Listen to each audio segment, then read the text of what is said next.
नमस्कार दोस्तों, स्वागत है आप सभी का आपका अपना यूट्यूब चैनल जीटीएम क्लासेस में। दोस्तों, आज के इस वीडियो में कक्षा 10वीं के लिए हिंदी का ऑब्जेक्टिव क्वेश्चन लेकर आए हैं और इस वीडियो के माध्यम से आपको हम 30 ऑब्जेक्टिव प्रश्न बताएंगे जो आपके बोर्ड एग्जाम के लिए काफ़ी महत्वपूर्ण प्रश्न है। ठीक है, 30 में जो 15 प्रश्न होगा आपका फाइनल बोर्ड परीक्षा में हूबहू आएगा, ये मेरा गारंटी है।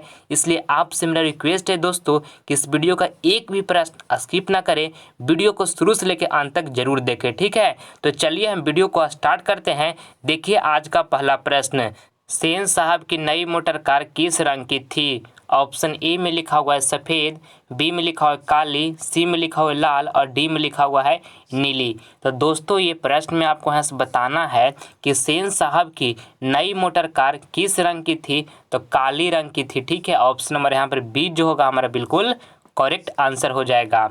आइए अगला प्रश्न हम देख लेते हैं।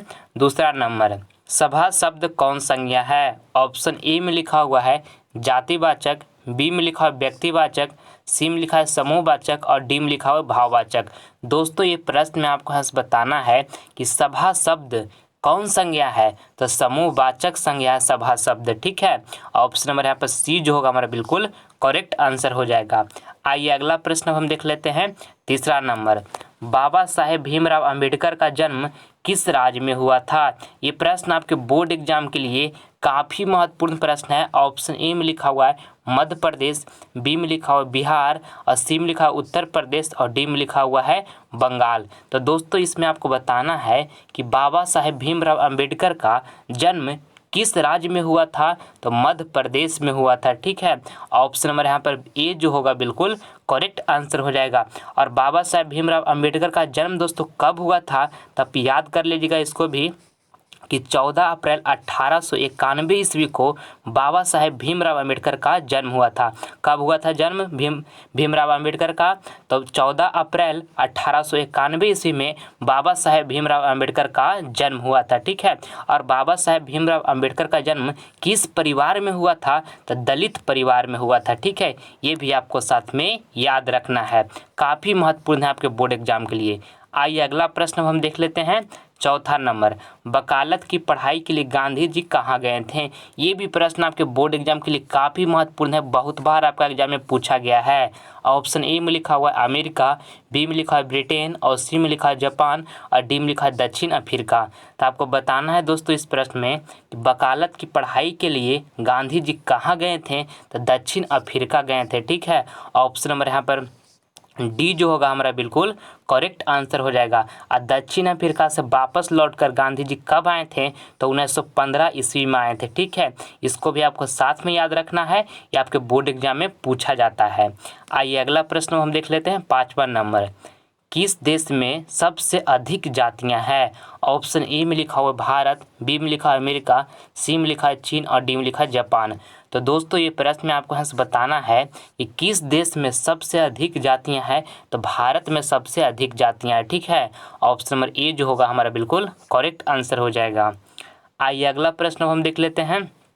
6ठा नंबर, अंबेडकर का जन्म किस परिवार में हुआ था? ऑप्शन ए में लिखा हुआ है ब्राह्मण, बी में लिखा हुआ है क्षत्रिय और सी में लिखा है दलित और डी में लिखा है इनमें से कौन है? तो ये प्रश्न को आपको हम अभी बताएं दोस्तों, इसका क्या राइट आंसर होगा आप पहले खुद से सोचिए। बताना है आपको इसमें कि अंबेडकर का जन्म किस परिवार में हुआ था? तो दलित परिवार में हुआ था। ठीक है, ऑप्शन नंबर यहाँ पर सी जो होगा हमारा बिल्कुल करेक्ट आंसर हो जाएगा। आइए अगला प्रश्न हम देख लेते हैं। 7वां नंबर, धरती कब तक घूमेगी कहाँ की कहानी है? काफ़ी महत्वपूर्ण प्रश्न है आपके बोर्ड एग्जाम के लिए। ऑप्शन ए में लिखा हुआ बिहार की और बी में लिखा हुआ है उड़ीसा के और सी में लिखा हुआ है राजस्थान के और डी में लिखा है गुजरात के। तो दोस्तों ये प्रश्न में आपको यहाँ से बताना है कि धरती कब तक घूमेगी कहाँ की कहानी है? तो राजस्थान के कहानी है। ठीक है, ऑप्शन नंबर यहाँ पर सी जो होगा हमारा बिल्कुल करेक्ट आंसर हो जाएगा। और धरती कब तक घूमेगी कहानी का लेखक कौन है? तो सावरदैया है। ठीक है, ये आपको याद रखना है। आइए अगला प्रश्न हम देख लेते हैं। 8 नंबर, कोशिश का पर्यायवाची बताएं। दोस्तों आपको कोशिश का पर्यायवाची बताना है, ठीक है। पर्यायवाची यानी कि आपको कोशिश का दूसरा नाम बताना है, ठीक है, कि कोशिश का दूसरा नाम क्या होगा। ऑप्शन ए में लिखा हुआ प्रकट, और बी में लिखा हुआ प्रयास, और सी में लिखा हुआ प्रत्यक्ष, और डी में लिखा हुआ समय। तो कोशिश का पर्यायवाची आपको बताना है तो प्रयास होगा, ठीक है। कोशिश का दूसरा नाम क्या हो जाएगा, प्रयास। ऑप्शन नंबर यहाँ पर बी जो होगा हमारा बिल्कुल करेक्ट आंसर हो जाएगा, ठीक है। आइए अगला प्रश्न अब हम देख लेते हैं 9 नंबर, लक्ष्मी के पति का क्या नाम था। ये प्रश्न आपके बोर्ड एग्जाम के लिए लल्लन टॉप प्रश्न है, बहुत बार आपका बोर्ड एग्जाम में पूछा गया है। ये VVI का स्क्वायर है दोस्तों, ठीक है। इसको आपको अच्छी तरीके से याद कर लेना है। आपसे पूछा गया है कि लक्ष्मी के पति का क्या नाम था। ऑप्शन ए में लिखा हुआ है वीरेंद्र, बी में लिखा है लक्ष्मण, सी में लिखा है राम रतन, और डी में लिखा हुआ है महेश। तो आपको बताना है कि लक्ष्मी के पति का क्या नाम था, तो लक्ष्मण था, ठीक है। ऑप्शन नंबर यहाँ पर बी जो होगा बिल्कुल करेक्ट आंसर हो जाएगा। आइए अगला प्रश्न हम देख लेते हैं 10 नंबर, बिरजू महाराज का संबंध किससे था। ऑप्शन ए में लिखा हुआ है बांसुरी से, बी में लिखा हुआ है तबला से, और सी में लिखा है कथक से, और डी में लिखा हुआ है संतूर से। तो आपको इस प्रश्न में बताना है दोस्तों कि बिरजू महाराज का संबंध किससे था, तो कथक से था, ठीक है। ऑप्शन नंबर यहाँ पर सी जो होगा बिल्कुल करेक्ट आंसर हो जाएगा। आइए अगला प्रश्न हम देख लेते हैं 11 नंबर, भारत में जाति प्रथा का मुख्य कारण क्या है। ऑप्शन ए में लिखा हुआ है बेरोजगारी, बी में लिखा है गरीबी, सी में लिखा है उद्योग धंधों की कमी, और डी में लिखा हुआ है अमीरी। तो इस प्रश्न में आपको यहाँ से बताना है कि भारत में जाति प्रथा का मुख्य कारण क्या है, तो बेरोजगारी है, ठीक है। ऑप्शन नंबर यहाँ पर ए जो होगा बिल्कुल करेक्ट आंसर हो जाएगा। आइए अगला प्रश्न हम देख लेते हैं 12 नंबर, कौन बहादुर को डंडे से पीटता था। ऑप्शन ए में लिखा हुआ है लेखक ने, बी में लिखा है निर्मला ने, और सी में लिखा है किशोर ने, और डी में लिखा है पहरेदार ने। तो दोस्तों ये प्रश्न में आपको बताना है कि कौन बहादुर को डंडे से पीटता था। तो किशोर जो था दोस्तों बहादुर को डंडे से पीटता था। ऑप्शन नंबर यहाँ पर सी जो होगा हमारा बिल्कुल करेक्ट आंसर हो जाएगा, ठीक है। आइए अगला प्रश्न हम देख लेते हैं 13 नंबर। सारा प्रश्न दोस्तों आपके बोर्ड एग्जाम के लिए काफ़ी महत्वपूर्ण है। एक भी प्रश्न को आप स्किप नहीं कीजिएगा, सारा प्रश्न आपके बोर्ड एग्जाम के लिए काफ़ी महत्वपूर्ण है, ठीक है। देखिए 13 नंबर प्रश्न कहता है कि हमारी नींद की कवि कौन है। ऑप्शन ए में लिखा हुआ है प्रेमधन, बी में लिखा हुआ है बीरेन डंगवाल, और सी में लिखा है दोनों, और यहाँ पे लास्ट में लिखा है इनमें से कोई नहीं। तो आपको इस प्रश्न में बताना है कि हमारी नींद की कवि कौन है, तो बीरेन डंगवाल है, ठीक है। ऑप्शन नंबर यहाँ पर बी जो होगा हमारा बिल्कुल करेक्ट आंसर हो जाएगा, ठीक है। आइए अगला प्रश्न हम देख लेते हैं 14 नंबर, मन क्या नहीं मानता। ऑप्शन ए में लिखा हुआ है जीत, बी में लिखा हुआ है हार, सी में लिखा हुआ है प्रचार, और बी में लिखा हुआ है लोभ। तो दोस्तों आपको यहाँ से बताना है कि मन क्या नहीं मानता, तो मन हार नहीं मानता है, ठीक है। ऑप्शन नंबर यहाँ पर बी जो होगा हमारा बिल्कुल करेक्ट आंसर हो जाएगा। आइए अगला प्रश्न अब हम देख लेते हैं 15 नंबर, लक्ष्मी के बड़े लड़के के नाम क्या था। ऑप्शन ए में लिखा हुआ अच्युत, बी में लिखा है सोमन, और सी में लिखा हुआ अर्जुन, और डी में लिखा है मंटू। तो दोस्तों ये प्रश्न में आपको यहाँ से बताना है कि लक्ष्मी के बड़े लड़के के क्या नाम था, तो अच्युत नाम था, ठीक है। ऑप्शन नंबर यहाँ पर ए जो होगा बिल्कुल राइट आंसर हो जाएगा। आइए अगला प्रश्न हम देख लेते हैं 16 नंबर।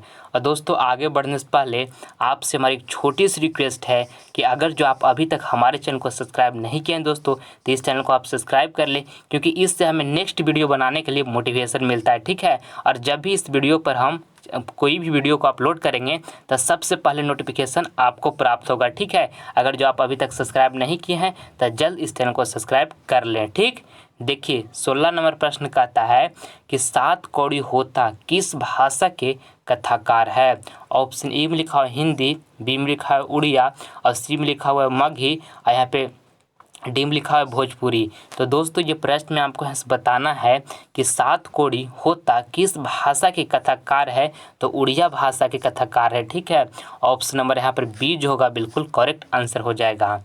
आइए अगला प्रश्न हम देख लेते हैं 17 नंबर, किस नदी के बांध के नीचे लक्ष्मी का घर था। ऑप्शन ए में लिखा हुआ है गंगा नदी, बी में लिखा हुआ है सरस्वती नदी, सी में लिखा हुआ है देवी नदी और डी में लिखा हुआ है यमुना नदी। तो दोस्तों ये प्रश्न में आपको यहाँ से बताना है कि किस नदी के बांध के नीचे लक्ष्मी का घर था। तो देवी नदी के बांध के नीचे लक्ष्मी का घर था। ठीक है, ऑप्शन नंबर यहाँ पर सी जो होगा हमारा बिल्कुल करेक्ट आंसर हो जाएगा। ठीक है, आइए अगला प्रश्न अब हम देख लेते हैं 18 नंबर।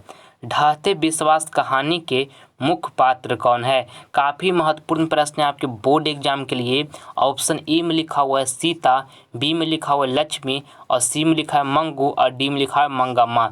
तो दोस्तों ये प्रश्न में आपको बताना है कि ढहते विश्वास कहानी के मुख्य पात्र कौन है? तो लक्ष्मी है। ठीक है, ऑप्शन नंबर यहाँ पर बी जो होगा बिल्कुल करेक्ट आंसर हो जाएगा। और ढहते विश्वास कहानी के लेखक कौन है? तो सात कौड़ी होता। ठीक है, आपको इसको भी साथ में याद रखना है। आइए अगला प्रश्न हम देख लेते हैं 19 नंबर। 20 के दांत शीर्षक पाठ की विधा है। ऑप्शन ई में लिखा हुआ है निबंध, बी में लिखा हुआ है कहानी और सी में लिखा हुआ है रेखा चित्र और डी में लिखा हुआ है भाषण। तो दोस्तों ये प्रश्न में आपको यहाँ से बताना है कि 20 के दांत शीर्षक पाठ की विधा है तो कहानी है। ठीक है, ऑप्शन नंबर यहाँ पर बी जो होगा हमारा बिल्कुल करेक्ट आंसर हो जाएगा। ठीक है, और दोस्तों 20 के दांत पाठ के लेखक कौन है? तो नलिनी बिलोचन शर्मा है। ठीक है, इसको भी आपको साथ में याद रखना है, आपके बोर्ड एग्जाम के लिए काफ़ी महत्वपूर्ण है। ठीक है, देखिए 20 नंबर प्रश्न कहता है कि बहादुर लेखक का घर छोड़कर क्यों भाग गया? ये प्रश्न आपके बोर्ड एग्जाम के लिए काफ़ी महत्वपूर्ण है। ऑप्शन ए में लिखा हुआ है चोरी का आरोप लगाने पर, बी में लिखा है खाना नहीं मिलने पर और सी में लिखा हुआ है बहुत काम करना पड़ता था और डी में लिखा है गाय चराना पड़ता था। तो दोस्तों आपको बताना है ये प्रश्न में कि बहादुर लेखक का घर छोड़कर क्यों भाग गया? तो चोरी का आरोप लगाने पर। ठीक है, ऑप्शन नंबर यहाँ पर ए जो होगा बिल्कुल हमारा करेक्ट आंसर हो जाएगा। एक प्रश्न और भी आपका बोर्ड एग्जाम में इस तरह से पूछा जाता है कि बहादुर पर कितने रुपये की चोरी का इल्ज़ाम लगाया गया था? तो 11 रुपये की चोरी का इल्ज़ाम लगाया गया था बहादुर पर। ठीक है, आपको इसको भी साथ में याद रखना है। आइए अगला प्रश्न हम देख लेते हैं 21 नंबर। मंगम्मा क्या बेचती थी? तो ऑप्शन ई में लिखा हुआ है मक्खन, बी में लिखा हुआ है दूध और सी में लिखा हुआ है दही और डी में लिखा हुआ है घी। तो दोस्तों ये प्रश्न में आपको यहाँ से बताना है कि मंगम्मा क्या बेचती थी? तो मंगम्मा दही बेचती थी। ठीक है, ऑप्शन नंबर यहाँ पर सी जो होगा हमारा बिल्कुल करेक्ट आंसर हो जाएगा। अब मंगम्मा किस शहर में दही बेचती थी? तो बेंगलुरु शहर में मंगम्मा दही बेचती थी। ठीक है, ये भी आपको साथ में याद रखना है। आइए अगला प्रश्न हम देख लेते हैं 22 नंबर। और दोस्तों ये 30 ऑब्जेक्टिव प्रश्न आपके बोर्ड एग्जाम के लिए काफ़ी महत्वपूर्ण है। इसमें से जो आपको याद नहीं होगा मेरे प्यारे साथियों, उसे नोटबुक पर आप लिखकर अच्छी तरीके से याद कर लीजिएगा। ठीक है, और अभी से पूरी मन से पढ़ाई कीजिए, 1 मिनट भी समय बर्बाद नहीं कीजिए मेरे प्यारे साथियों, क्योंकि 1 मिनट समय बीता हुआ आपकी पूरी ज़िंदगी में कभी भी वापस नहीं लौट सकता है। ठीक है, तो इसमें से जो प्रश्न आपको याद नहीं होगा उसे नोटबुक पर आप लिखकर अच्छी तरीके से याद करते चलिएगा। ठीक है, ताकि आपका जो एग्जाम का प्रिपरेशन है वो डे बाय डे इंक्रीज हो। ठीक है, देखिए 22 नंबर प्रश्न कहता है कि 20 के दांत का रचनाकार कौन है? ऑप्शन ए में लिखा है हजारी प्रसाद द्विवेदी, बी में लिखा है नलिनी बिलोचन शर्मा और सी में लिखा है जीवनंदन दास और डी में लिखा है अमरकांत। तो दोस्तों ये प्रश्न में आपको बताना है कि 20 के दांत का रचनाकार कौन है? तो नलिनी बिलोचन शर्मा है। ठीक है, ऑप्शन नंबर यहाँ पर बी जो होगा बिल्कुल करेक्ट आंसर हो जाएगा। आइए अगला प्रश्न हम देख लेते हैं 23 नंबर। निम्न में भाववाचक संज्ञा कौन है? ऑप्शन ए में लिखा हुआ है बुढ़ापा, बी में लिखा हुआ है पहाड़, सी में लिखा नदी और डी में लिखा हुआ है राम। तो दोस्तों ये प्रश्न में आपको यहाँ से बताना है कि निम्न में भाववाचक संज्ञा कौन है? तो बुढ़ापा जो है भाववाचक संज्ञा है। ठीक है, ऑप्शन नंबर ए जो होगा हमारा बिल्कुल करेक्ट आंसर हो जाएगा। आइए अगला प्रश्न अब हम देख लेते हैं 24 नंबर। गुरु नानक का जन्म कहाँ हुआ? ऑप्शन ए में लिखा हुआ है अयोध्या उत्तर प्रदेश, बी में लिखा है दुर्ग मध्य प्रदेश और सी में लिखा है अमृतसर पंजाब और डी में लिखा है तलवंडी लाहौर। तो दोस्तों ये प्रश्न में आपको यहाँ से बताना है कि गुरु नानक का जन्म कहाँ हुआ? तो गुरु नानक का जन्म दोस्तों तलवंडी लाहौर में हुआ। ठीक है, ऑप्शन नंबर यहाँ पर डी जो होगा हमारा बिल्कुल करेक्ट आंसर हो जाएगा। ठीक, आइए अगला प्रश्न हम देख लेते हैं 25 नंबर। बहादुर लेखक की पत्नी निर्मला को किस रूप में देखता था। ये प्रश्न आपके बोर्ड एग्जाम के लिए काफ़ी महत्वपूर्ण है मेरे प्यारे साथियों। ऑप्शन ए में लिखा हुआ है देवी के रूप में, बी में लिखा हुआ बहन के रूप में, और सी में लिखा है भाभी के रूप में, और डी में लिखा है माँ के रूप में। तो ये प्रश्न में आपको बताना है कि बहादुर लेखक की पत्नी निर्मला को किस रूप में देखता था। तो माँ के रूप में देखता था। ठीक है, ऑप्शन नंबर यहाँ पर डी जो होगा हमारा बिल्कुल करेक्ट आंसर हो जाएगा। आइए अगला प्रश्न अब हम देख लेते हैं। 26 नंबर, अशोक वाजपेयी का जन्म कब हुआ था।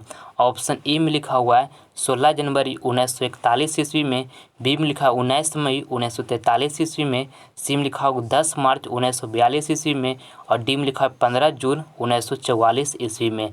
तो दोस्तों ये प्रश्न में आपको यहाँ से बताना है कि अशोक वाजपेयी का जन्म कब हुआ था। तो 16 जनवरी 1941 ईस्वी में अशोक वाजपेयी का जन्म हुआ था। आपको इसको अच्छी तरीके से याद रखना है। ऑप्शन नंबर ए यहाँ पर बिल्कुल करेक्ट आंसर हो जाएगा। अशोक वाजपेयी का जन्म कब हुआ था।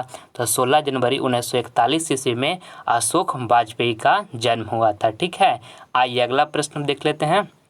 27 नंबर, और दोस्तों अगर जो आप हमारा अदर सब्जेक्ट का वीडियो देखना चाहते हैं तो आप हमारे डिस्क्रिप्शन में जाइए, वहाँ पर आपको सारा सब्जेक्ट का प्लेलिस्ट का लिंक मिल जाएगा, और उसमें जितना भी हम प्रश्न को कवर किए हैं आपके बोर्ड एग्जाम के लिए काफ़ी महत्वपूर्ण प्रश्न का कवर किया गया है। ठीक है, इसलिए अगर जो आप बोर्ड एग्जाम में 450 प्लस मार्क्स लाना चाहते हैं तो एक बार उस वीडियो को आप जरूर देखें, आपको उससे काफ़ी मदद मिलेगा। ठीक है, देखिए 27 नंबर प्रश्न अब कहता है दही वाली मंगम्मा कहानी किस लेखक द्वारा रचित है।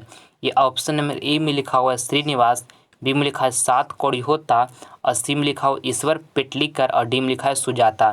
तो दोस्तों ये प्रश्न में आपको यहाँ से बताना है कि दही वाली मंगम्मा कहानी किस लेखक के द्वारा रचित है। तो श्रीनिवास लेखक के द्वारा रचित है दही वाली मंगम्मा कहानी। ठीक है, ऑप्शन नंबर यहाँ पर ए जो होगा हमारा बिल्कुल करेक्ट आंसर हो जाएगा। आइए अगला प्रश्न हम देख लेते हैं।